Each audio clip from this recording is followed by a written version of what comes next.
Assalamualaikum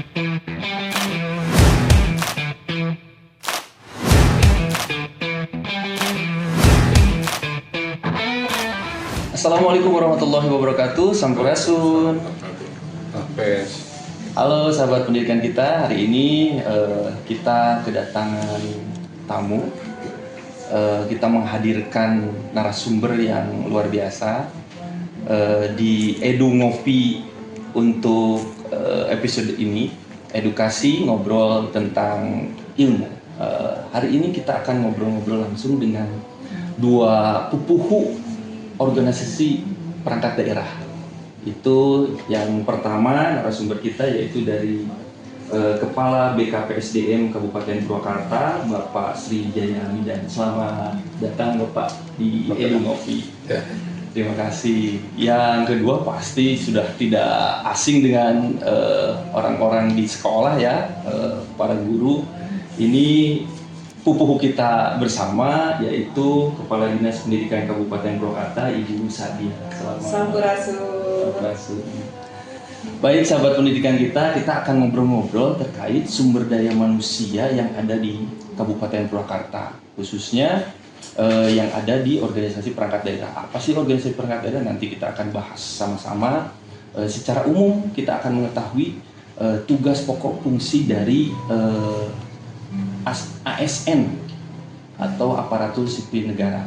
Nah, kita kebetulan hadir dari Kepala BKPSDM. Kita akan menggali secara mendalam apa itu ASN. Mohon izin Bapak, kami ingin mengetahui supaya teman-teman di pendidikan kita mengetahui tupoksi sebagai ASN. Nah, sekarang kan di Indonesia itu ada beberapa jabatan Pak terkait dengan ASN. Itu ada tiga jenjang, ada ASN, ada P3K, ada P3K paruh waktu. Mungkin secara umum Pak, mohon izin apa sih perbedaan ASN, P3K dan P3K paruh waktu? Ya. Terima kasih. Assalamualaikum warahmatullahi wabarakatuh. Sampurasun. Sahabat Edu Ngopi, ya kami banggakan pada pagi hari ini. Tentunya saya merasa berbahagia sekali bisa berdiskusi ya, sharing ilmu bersama rekan-rekan Edu Ngopi. Tentunya memang berdasarkan Undang-Undang Nomor 20 Tahun 2000 tentang ASN itu, bahwa ASN itu terdiri dari dua, yaitu adanya PNS yang selama ini pegawai negeri sipil, dan P3K atau pegawai dengan perjanjian kerja. Kemudian P3K juga ada P3 penuh waktu dan ada paruh waktu. Nah, tentunya untuk perbedaannya saya kira kalau PNS itu kan ada apa, ketika pensiun dapat pensiun, nah dapat uang pensiun. Tapi untuk P3K itu nanti tidak dapat pensiun, tetapi hak-hak kepegawaiannya sama antara PNS dengan P3K, sama sebenarnya. Tapi nanti untuk P3K itu nanti ada juga jaminan hari tua yang dibayarkan nanti secara, kalau kita dapat taspen nih, taspen nanti dapat ya. Kemarin juga kita untuk orientasi P3K kita juga ngundang dari Taspen untuk menjelaskan tentang bagaimana sih hak-hak untuk P3K. Itu perbedaan cuma itu aja, sebenarnya hak pegawai sama nanti. Karena kewajibannya sama. Iya, karena P3K juga kan ada yang di kementerian itu ada yang jadi eselon 1, eselon 2 itu P3K. Siap. Sama itu hak. Tapi kayak yang paruh waktu itu kan sebenarnya kita untuk menghabiskan PTT, pegawai yang tidak tepat itu, sehingga kita kemarin itu Purwakarta itu kita yang paruh waktu ada 4.408 orang yang kita angkat. Ya mudah-mudahan nanti dari P3 paruh waktu itu menjadi penuh waktu. Ya, cuma itu aja sebenarnya dalam rangka. Ya oleh karena itu nanti kami himbau juga kepada para OPD setelah ini udah nggak boleh lagi angkat honor apa. Nah, jadi kami himbau juga, kami sebagai kepala BKSPN untuk tahun-tahun selanjutnya tidak lagi mengangkat istilahnya honor maupun tenaga supan gitu. Tidak boleh lagi. Kita sejak tahun 2023 itu sudah membuat surat imbauan Pak Bupati waktu itu untuk setiap OPD untuk melarang pengangkatan lagi honorer itu. Honorer. Baik Bapak. Ya.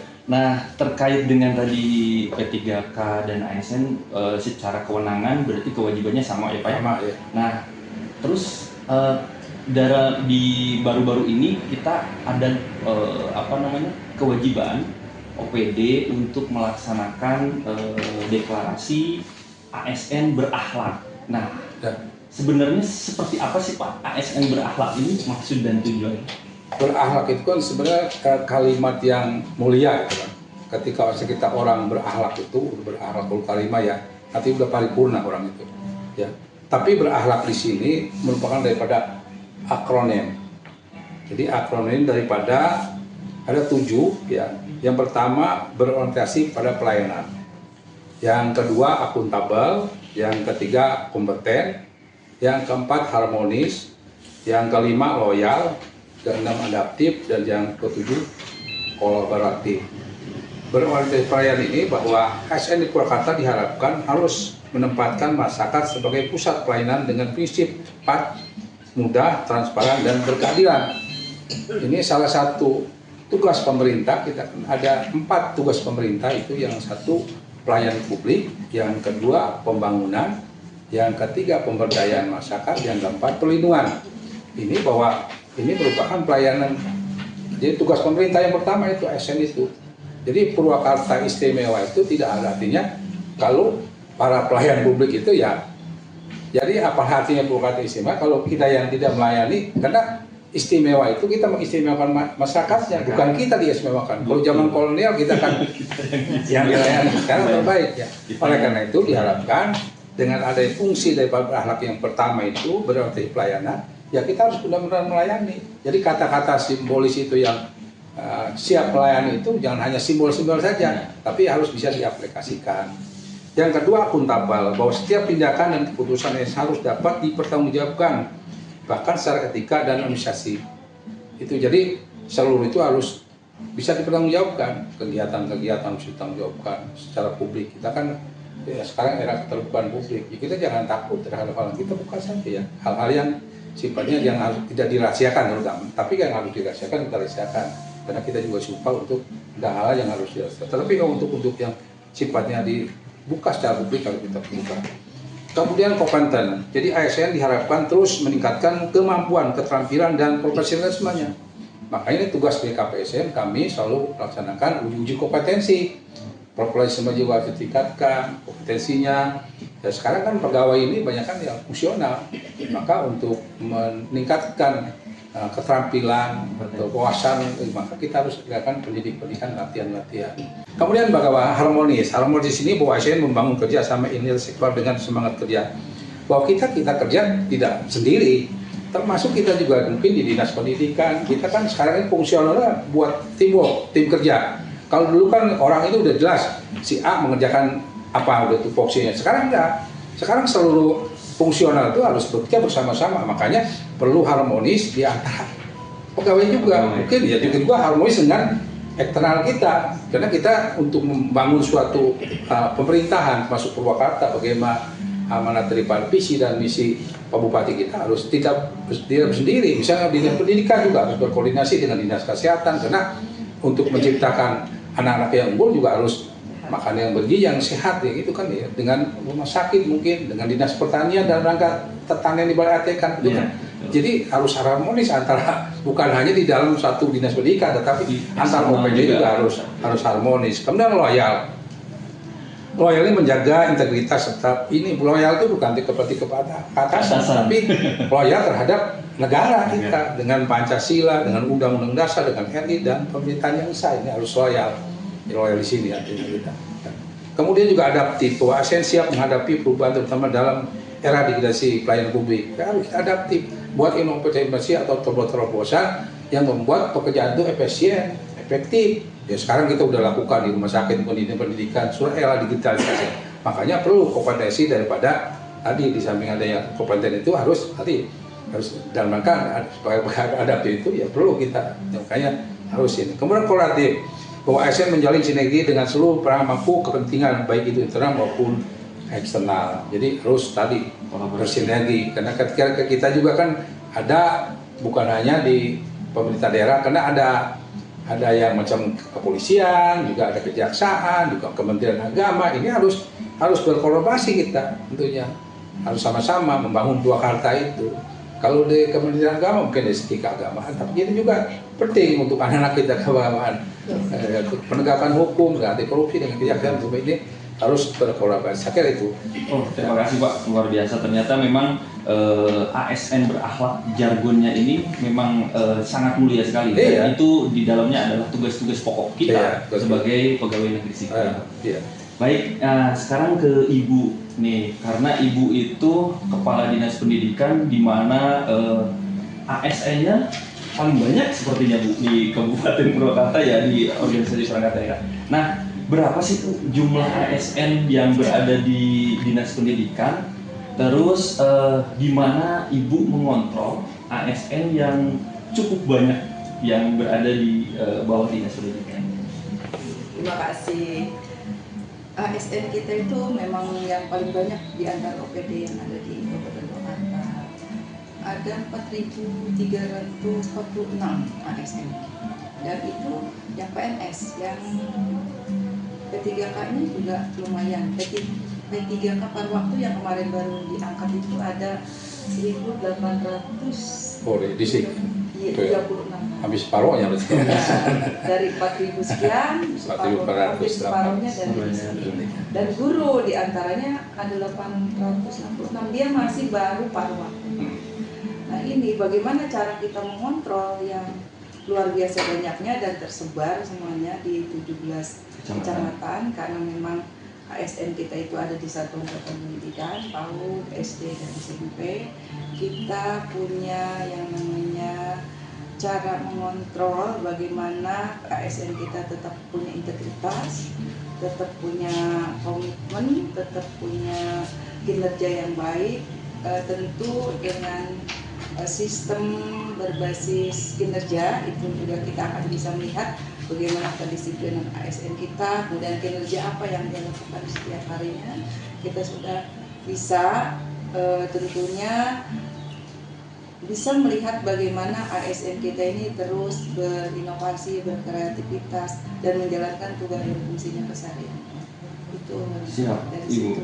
Berarti memang dengan banyaknya ASN yang berada di Dinas Pendidikan, Ibu tetap bisa mengontrol kinerja dengan semua tugas pokok fungsinya yang berbeda-beda ya, Ibu ya. Seminggu sekali itu kita undang untuk melakukan apel pagi ke Dinas Pendidikan bersama-sama, nanti kita berikan arahan dan pembinaan, mengingatkan kembali bagaimana tugas dan fungsinya ASN kita itu tetap bisa dijalankan, dan dengan diingatkan, dengan dilakukan pembinaan tentunya nanti dia bisa menyampaikan kembali kepada bawahannya di satuan-satuan pendidikan. Biasanya yang kita ikut pelaksanaan apel itu setiap seminggu sekali Pak. Nah, kalau untuk upaya nih dari Ibu sebagai sebagai kepala dinas untuk bisa menerapkan jargon ASN berakhlak di Dinas Pendidikan, seperti apa sih Bu upayanya yang sudah dilakukan oleh Dinas Pendidikan? Nah ini kan saya yang paling kuat, walaupun memang kompetensi ASN itu banyak ya Pak, ada 8. Salah satunya diantara saya harus menguatkan di integritas. Ya, apa itu? Jujur, konsisten, kemudian taat aturan. Itu yang harus sangat kita kuatkan. Terus kemudian tanggung jawab dan menjadi teladan bagi diri sendiri. Untuk guru ini prinsip-prinsip yang paling sangat kita anggap harus melekat di jiwa guru, diantara yang tadi kita itu keteladanan. Sebab Pak, kalau ada guru yang cermin ASN-nya tidak mencermin keteladanan bagi yang lain, bagaimana? Itu ngaku untuk guru itu seperti itu. Karena ASN guru agak berbeda. ASN guru ini memang dilihat oleh banyak orang dan menjadi figur contoh teladan. Baik. Nah, nyambung nih Pak. Tadi ada terkait dengan figur sebagai ASN, teladan. Nah, ini kebalikannya nih Pak.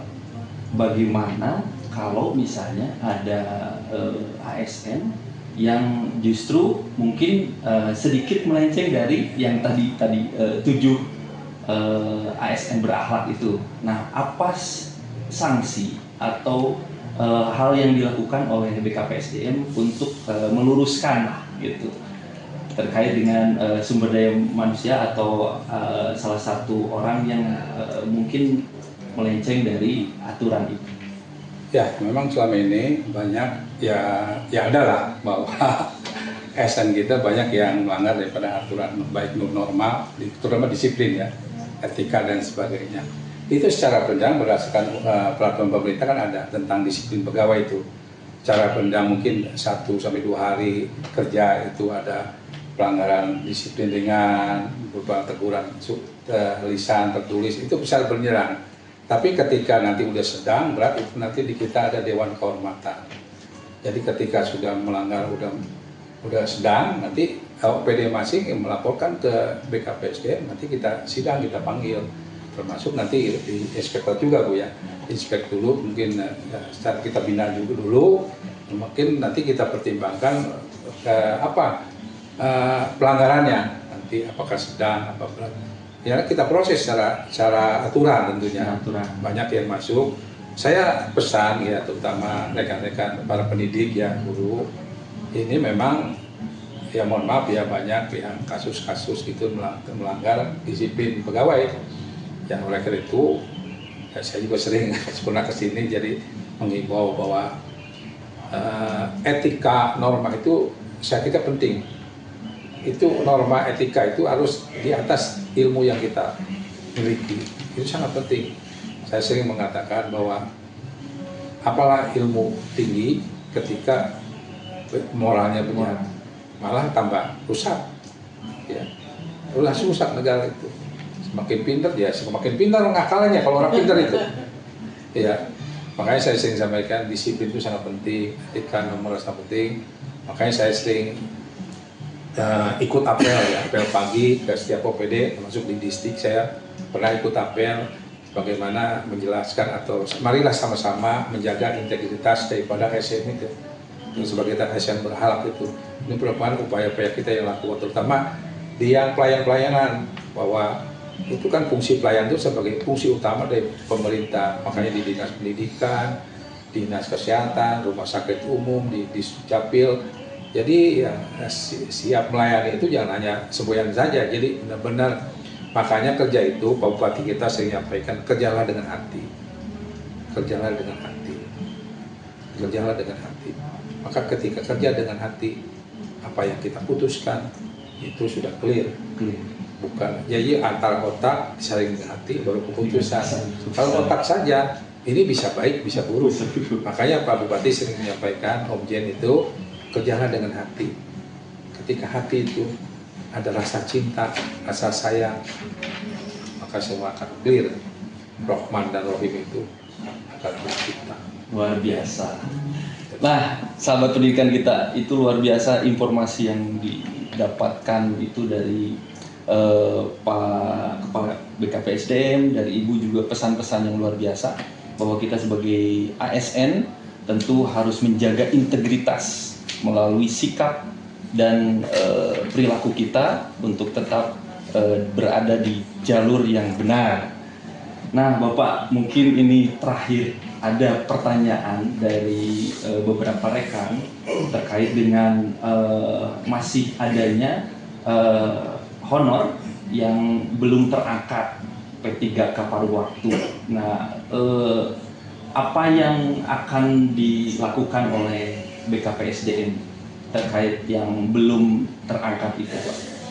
Sebenarnya kalau keputusan keputusan Menteri Pendayaan Negara tahun 2016 itu, ketika sudah paruh waktu itu sudah diangkat, sebenarnya tidak ada lagi pegawai, tapi ada kebijakan sebenarnya menjadi outsourcing.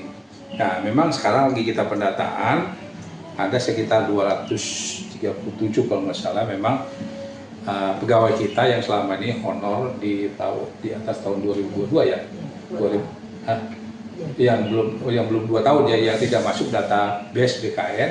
Nanti emang lagi kita sisir itu di beberapa OPD, itu kita ada 237 kalau nggak salah, juga kita verifikasi. Nanti kita sampaikan juga ke pimpinan mau digimanakan, karena setelah diangkat pada waktu itu hanya ada pegawai yang outsourcing, jadi untuk supir, untuk office boy, untuk pramusaji, sama penjaga malam. Piket malam ya? Piket malam ya, jadi hanya 4 itu. Tapi nanti kita pelajari, mungkin nanti saya tidak bisa agak lagi jelasin karena nanti kebijakan pimpinan. Tapi kami sudah lakukan upaya-upaya itu bagaimana, karena benar dia kan sudah tercatat, sudah terima honor selama ini. Memang yang tidak masuk database BKN itu pada saat kemarin itu dia daftar CPNS, betul, dia ngambil CPNS sehingga tidak masuk dari paruh waktu itu ya. Kemarin kita sampai berapa hari ya, termasuk mungkin pendidikan ada berapa hari?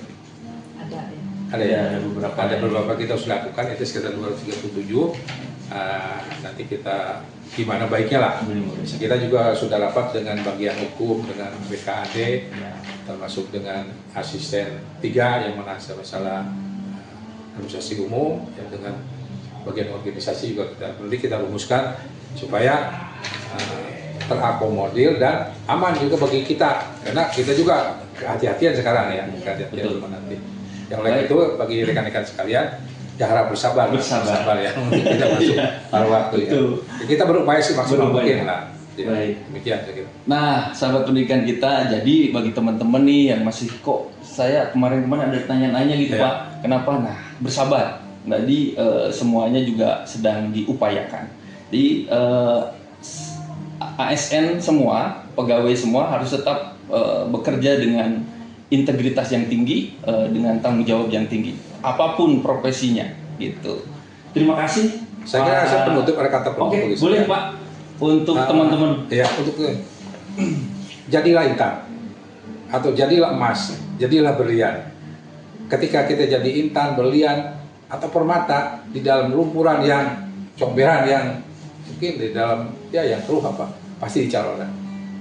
Tetap akan dicari. Akan dicari. Siap. Itu. Jadi jangan usah kasuk sakit. Kerja itu kan lillahi ta'ala aja kan. Iya. Ketika tunjukkan integritas kita, profesional kita, loyalitas kita, semua kan tadi yang 7 core value itu, berakhlak itu, tunjukkan. Artinya bukan ketika itu nanti, karena saya yakin bahwa Allah itu ada bersama kita.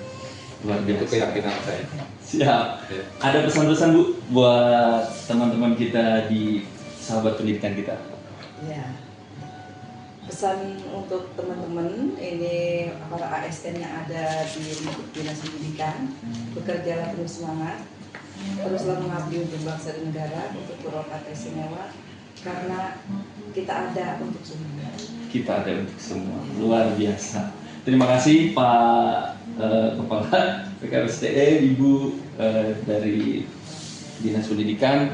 Baik, sahabat pendidikan kita, demikian obrolan bincang-bincang kita terkait tugas pokok ASN dan apa sih tugas kita sebagai ASN berakhlak agar kita mampu bekerja sesuai dengan hati nurani kita.